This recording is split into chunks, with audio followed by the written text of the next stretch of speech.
Hello friends, नमस्कार। मैं आपका अपने इस channel health and physical education में स्वागत करता हूं। मैं रविंद्र कुमार यादव। आइए शुरू करते हैं। आज का टॉपिक है कोशिका, सेल।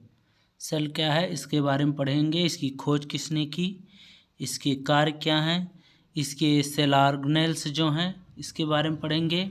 कोशिकांग और उनके कार्य के बारे में कुछ जानेंगे। ठीक है, तो आइए शुरू करते हैं। कोशिका, सबसे पहले देखें कोशिका है क्या। कोशिका है द यूनिट ऑफ लाइफ। यह एक प्रकार की इकाई है, जीवन की एक इकाई है। कि इसका क्या है, कोशिका जीवन की एक इकाई है, छोटी सी छोटी इकाई है। कोशिका जीवन की सबसे छोटी इकाई है, जिसे हम कोशिका कहते हैं, सेल कहते हैं, द यूनिट ऑफ लाइफ। ठीक है। व्हाट इज सेल, सेल क्या है। तो सेल है फंक्शनल और structural unit of living organism. Functional कार्यात्मक और रचनात्मक इकाई है एक जीवित ऑर्गेनिज्म की, जीवित जंतु या कुछ भी कह लीजिए, उसकी एक स्ट्रक्चरल और फंक्शनल यूनिट है। इसे हम कहेंगे cell is the fundamental structure and functional unit of the living cell. Structural and functional unit of the cell. ठीक है, और देखेंगे आगे। सेल जो है, सेल को हम इंग्लिश में साइटो भी कहा जाता है। साइटो, इसकी स्टडी को, सेल की स्टडी को कहा जाता है साइटोलॉजी। सेल की स्टडी को साइटोलॉजी कहा जाता है। ठीक है, कोशिका विज्ञान कहा जाता है। सेल थ्योरी देखेंगे तो सेल थ्योरी स्वीडन तथा सॉन ने दिया था। स्वीडन तथा सॉन ने इस थ्योरी को दिया था। स्वीडन तथा सॉन ने इस थ्योरी को दिया था, सेल थ्योरी। ठीक है, सेल थ्योरी में बताया गया है कि किसी भी जीव का निर्माण एक छोटी सी इकाई से होता है, जीवित इकाई से होता है, जिसे हम कोशिका कहते हैं। नेक्स्ट है, आगे देखेंगे इसका structure. Structure of the cell, cell का स्ट्रक्चर। ठीक है, तो आइए देखते हैं स्ट्रक्चर। ये है कोशिका। कोशिका का ये है कोशिका का केंद्रक के अंदर जो है उसे हम न्यूक्लियोलस कहते हैं, और ये पूरा भाग जो है इसे हम न्यूक्लियस कहते हैं। ठीक है, न्यूक्लियस जिसे केंद्रक कहा जाता है, और ये न्यूक्लियोलस है उसे केंद्रिका कहा जाता है। ये भाग जो है ये गोल्गी बॉडी है। ये सब कोशिका के सेल ऑर्गेनेल्स हैं, कोशिका के अंग हैं। उनके बारे में देख रहे हैं क्या, कहाँ क्या है। ठीक है, ये देखिए। उसके बाद है एंडोप्लाज्मिक रेटिकुलम, यार ये जो कांटे नुमा ये सब लगे हुए हैं केंद्रक के चारों तरफ, ये माइटोकॉन्ड्रिया हैं, जिसे हम कोशिका का विद्युत गृह भी कहते हैं। ठीक है, माइटोकॉन्ड्रिया है। फिर उसके बाद ये वैक्यूल्स हैं, ये वैक्यूल्स हैं। ये जंतु कोशिका का चित्र है। ठीक है, इस तरह से इसमें कोशिकांग तमाम हैं। तारकाय भी यहाँ होता है, एक तारकाय इसमें नहीं बना है फिगर में, जिसे हम सेंट्रोसोम या सेंट्रोसोम कहते हैं। ठीक है, इसके बाद है ये देखिए, ये जो फ्री डॉटेड हैं ये राइबोसोम्स हैं। इस तरह का इसका फिगर है। इसमें तमाम, ये देखिए लाइसोसोम है ये। इस तरह से इसमें कोशिका के तमाम कोशिकांग हैं। ठीक है, ये कोशिका के स्ट्रक्चर, ये जो बाहरी भाग है इसे हम, कोशिका का जो बाहरी भाग ये लेयर है, इसे प्लाज्मा मेम्ब्रेन कहा जाता है या सेल मेम्ब्रेन कहा जाता है। सेल मेम्ब्रेन या प्लाज्मा मेम्ब्रेन इसे कहते हैं। जंतु कोशिका में ये होता है, लेकिन यदि प्लांट कोशिका है तो उसमें ये इस जगह पर सेल वॉल पाया जाता है, प्लांट कोशिका में। ठीक है, नेक्स्ट आगे बढ़ते हैं। तो देखेंगे आज नोट में देख लीजिए, इसको नोट कर लीजिएगा कि सबसे बड़ी कोशिका जो होती है जीवों में, सबसे बड़ी कोशिका कौन सी होती है?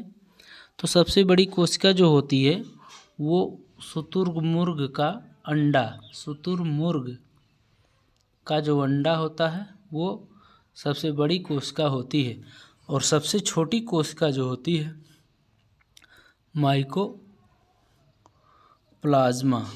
माइकोप्लाज्मा सबसे छोटी कोशिका होती है।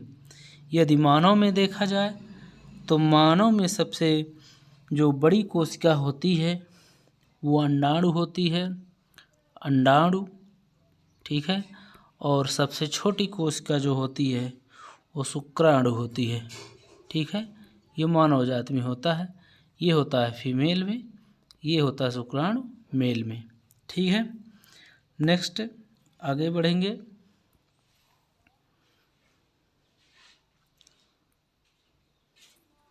आगे देखते हैं कुछ कोशिका के जो सेल ऑर्गेनेल्स हैं उसके बारे में पढ़ेंगे। सम सेल ऑर्गेनेल्स, ठीक है, इसको हम देखेंगे। सबसे पहले सेल मेम्ब्रेन है। सेल मेम्ब्रेन का कार्य क्या होता है? ये अर्धपारगम्य झिल्ली का कार्य करती है, जिससे तमाम तत्व परासरणी विधि द्वारा एक कोशिका से दूसरे कोशिका में अपना स्रावित होते रहते हैं। ठीक है, ये इसका कार्य है। उसके बाद आता है माइटोकॉन्ड्रिया। माइटोकॉन्ड्रिया है, ये जो है माइटोकॉन्ड्रिया जो होता है ये होता है कोशिका का पावर हाउस कहा जाता है। Power house of the cell mitochondria को कहते हैं। इसकी खोज जो की थी अल्टमान ने की थी। इसकी खोज अल्टमान ने की थी। ठीक है, और ये जो होता है ऊर्जा उत्पन्न करता है। यहाँ पर एटीपी का निर्माण होता है। एटीपी का निर्माण होता है। एटीपी का फुल फॉर्म होता है एडेनोसिन ट्राईफॉस्फेट। Adenosine triphosphate. ठीक है, यहाँ पर माइटोकॉन्ड्रिया में एटीपी का निर्माण होता है। 38 एटीपी का निर्माण होता है। नेक्स्ट है गोल्गी बॉडी। ठीक है, इसका खोज कैमिलो गोल्गी ने की थी। माइटोकॉन्ड्रिया की खोज के बाद ये गोल्गी बॉडी की खोज जो की थी वो कैमिलो गोल्गी ने की थी। ठीक है, माइटोकॉन्ड्रिया में क्या होता है? इसे कहते हैं, माइटोकॉन्ड्रिया का दूसरा नाम है traffic police of the cell. Traffic police of the cell. इसमें जो कोशिका में ट्रांसपोर्टेशन होता है वह इसमें गोल्गी बॉडी का कार्य होता है। अच्छी चीज़ों को पुनः वापस लाना, बैलेंस बनाए रखना प्रोटीन इत्यादि चीज़ों का। ठीक है, इसका ये कार्य होता है। ये सेल में बैलेंस बनाने का कार्य करता है। कोई भी अच्छी चीज़ को सेल से बाहर नहीं जाने देता है, उसे पकड़कर वापस लाता है। ये होता है गोल्गी बॉडी का कार्य होता है। उसके बाद आगे बढ़ते हैं। अगला है सेंट्रोसोम, जिसे हम तारक काय कहते हैं। ये क्या होता है? ये नई कोशिका के बनने में मदद करता है। नई कोशिका जब एक सेल से 2 सेल या 4 सेल जब बनती है, माइटोसिस या मियोसिस जब होता है सेल में, तो उसमें ये सेंट्रोसोम मदद करता है। यह एक्सिस का एक तरह से कार्य करता है। ये कोशिका विभाजन में सहायक है, जिसे सेंट्रोसोम कहते हैं। यदि पूछ लिया जाए सेंट्रोसोम का कार्य क्या है, तो सेंट्रोसोम का कार्य है कोशिका विभाजन। इसकी खोज बोवरी नामक वैज्ञानिक ने की थी। ठीक है, सबसे ज़्यादा ये पाया जाता है लीवर में। ये सेंट्रोसोम सबसे ज़्यादा कहाँ पर पाया जाता है? सबसे ज़्यादा हमारे शरीर का जो लीवर अंग है वहाँ पर पाया जाता है सेंट्रोसोम। ठीक है, और सबसे कम हमारे मस्तिष्क में सबसे कम पाया जाता है लीवर में। इसीलिए लीवर में यदि टूट फूट या कुछ होता है तो सबसे जल्दी रिकवर हो जाता है। ठीक है, अगला है ER अर्थात एंडोप्लाज्मिक रेटिकुलम। एंडोप्लाज्मिक रेटिकुलम इसका हिंदी नाम है अंतःप्रद्रव्यी जालिका। इसका नाम है हिंदी का अंतःप्रद्रव्यी जालिका। ठीक है, इसका कार्य क्या होता है? यह कोशिका को एक कंकाल का रूप देता है। ये उसमें कोशिका में इस तरह से फैला रहता है जैसे कि कोशिका का एक कंकाल का कार्य करता है। उसको एक शेप देने का, एक तरह से कह लीजिए उसको साइज को उसको रोकने का कार्य करता है। ये जो होता है एंडोप्लाज्मिक रेटिकुलम, ये है न्यूक्लियस के चारों तरफ इस तरह से ऐसे लगा रहता है। ठीक है, यह 2 प्रकार का होता है। एंडोप्लाज्मिक रेटिकुलम जो होता है यह 2 प्रकार का होता है। एक होता है स्मूथ एंडोप्लाज्मिक रेटिकुलम, एक होता है रफ एंडोप्लाज्मिक रेटिकुलम। जो स्मूथ होता है, इसमें स्मूथ में जो होता है, इसमें क्या होता है? इसमें वसा का एक तरह से इसमें उत्पादन होता है, वसा पर कार्य होता है स्मूथ में। इसलिए यहाँ स्मूथ या चिकना या स्मूथ एंडोप्लाज्मिक रेटिकुलम इसे कहते हैं। और जो रफ होता है ये खुरदुरा होता है। खुरदुरा क्यों होता है? क्योंकि इसकी सतह पर राइबोसोम्स इस तरह से लगे रहते हैं। राइबोसोम लगे के कारण यह रफ एंडोप्लाज्मिक रेटिकुलम हम कह सकते हैं कि यहाँ पर जो होता है, यहाँ पर प्रोटीन का संश्लेषण होता है रफ एंडोप्लाज्मिक रेटिकुलम पर, और स्मूथ एंडोप्लाज्मिक रेटिकुलम पर लिपिड का संश्लेषण होता है। ये इम्पॉर्टेंट टॉपिक्स है, इसे नोट कर लीजिएगा। अगला है न्यूक्लियस के बारे में। न्यूक्लियस की खोज सबसे पहले हम बता दें, न्यूक्लियस की खोज जो की थी वो की थी रॉबर्ट हुक ने। ठीक है, न्यूक्लियस की खोज की थी रॉबर्ट हुक ने की थी 1665 में। और इसका कार्य क्या है? इसका कार्य होता है कोशिका का नियंत्रण करना। यदि पूछ लिया जाए कि न्यूक्लियस का मुख्य कार्य क्या है, जब में आ जाए तो न्यूक्लियस का जो मुख्य कार्य होता है वो कोशिका का नियंत्रण करना होता है। न्यूक्लियस के अंदर जो होता है, जो न्यूक्लियस है, न्यूक्लियस के अंदर इस तरह से न्यूक्लियस होता है कोशिका में। तो न्यूक्लियस के अंदर न्यूक्लियोलस अर्थात केंद्रिका होता है ये। उसके बाद यहाँ पर अंदर DNA और RNA और क्रोमोसोम्स का यहाँ पर अंदर सब मौजूद होते हैं न्यूक्लियस में। ठीक है, नेक्स्ट है आगे लाइसोसोम। तो लाइसोसोम का कार्य क्या है इसके बारे में देखते हैं। लाइसोसोम जो होता है यह कोशिका को साफ सुथरा रखता है, और इसे हम आत्महत्या की थैली भी कहते हैं। इसकी खोज डी डुबे ने इसकी खोज की थी लाइसोसोम की।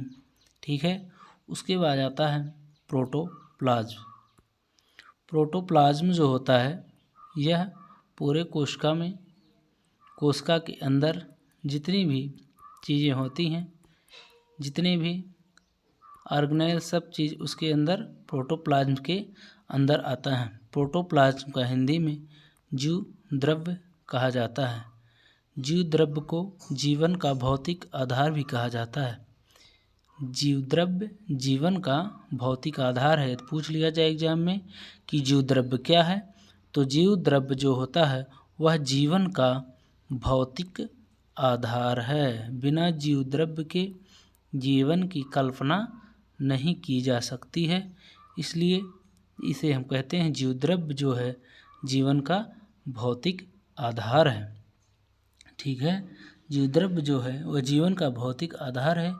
जीव द्रव्य को हम दो प्रकार से विभाजित करेंगे, एक है कोशिका द्रव्य,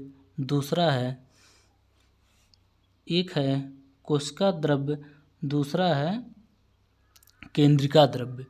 ठीक है, एक है कोशिका द्रव्य, एक है केंद्रिका द्रव्य। ठीक है, कोशिका के अंदर इस तरह से कोशिका है, कोशिका के अंदर जितने भी तरल पदार्थ हैं, जितने भी लिक्विड है उसे हम कोशिका द्रव्य कहेंगे, और केंद्रिका द्रव्य कहेंगे जिसे हम जो केंद्रक के अंदर जो पदार्थ है उसे हम केंद्रक द्रव्य कहेंगे, या इंग्लिश में इसे हम